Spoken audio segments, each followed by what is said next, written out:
Okay, so I'm going to test my video and test the sound and everything. So first things first, hi, it's me. So if I'm going to record a video, I'm going to record it about self-confidence and self-improvement. I just want to test out everything, make sure everything is good. So life is a race. Where's my notes? Gotta make sure everything is up to par. Let me make sure it don't look like I'm reading. So here we go. Give it the 1 minute mark, and then I'll just kind of freestyle it. And record it, watch it, and then record it again. Here we go. Life is a race. If you have no confidence in yourself, you are twice as likely to be defeated in the race. Marcus Garvey. My name is Shantae Lively. I'm a corporate MBA student from Miami, Florida, and I want to talk to you today about the one thing that I would improve about myself, and that's definitely my self-confidence. Self-confidence is something that obviously comes from within, but it can also be influenced by outside factors. Were you told every day that you were beautiful? Has anybody ever taken a look at you and just kind of picked you apart, said what they did not like about you, and then you went home and you began to evaluate yourself? I'm sure it has happened to a lot of us. Those kind of things can affect our self-confidence. So, give me an example of something that you simply don't like about yourself. Why don't you like that about yourself? Think about that, and then also think about what's being shoved in our face every day. The standard of beauty. What America considers beautiful compared to what you consider beautiful about yourself. Sometimes those two things can clash, also giving us issues and problems with our own self-confidence. I can think about myself.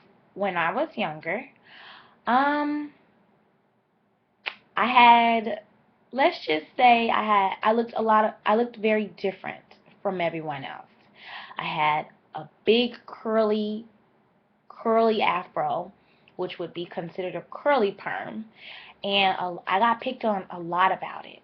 I was never told that I was pretty or cute or anything like that, and it didn't take until I got older to realize that there was nothing wrong with me. I was just different. A lot of times your uniqueness is what makes you stand out. You're unique, you're beautiful, even if your hair is different, even if your eyes are a different color, even if your nose is a little wider, your lips are a little bigger, you're still beautiful. In fact, what is unique about you is actually what is beautiful about you. So life, like we said, is a race.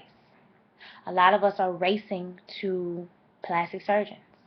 We're racing to, we're racing the plastic surgeons. A lot of us are racing the plastic surgeons. We're racing to the next magazine cover, and we're racing home to compare ourselves to what is considered beautiful.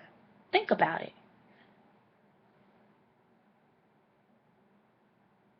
To succeed in life, you need two things. You need to have ignorance, and you need to have confidence. Now, I know you're looking at me thinking, what in the world, ignorant and confidence?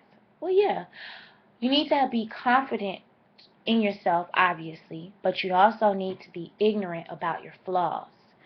Don't let your flaws contradict, or not contradict, what's the word? Don't let your flaws dictate about how you feel about yourself. Ignore them. So be ignorant to your flaws. So I'll use an example. Look at this pear. Looks cool, right? Obviously, this pear is a little flawed to some because of its brown spots. Now look at this apple.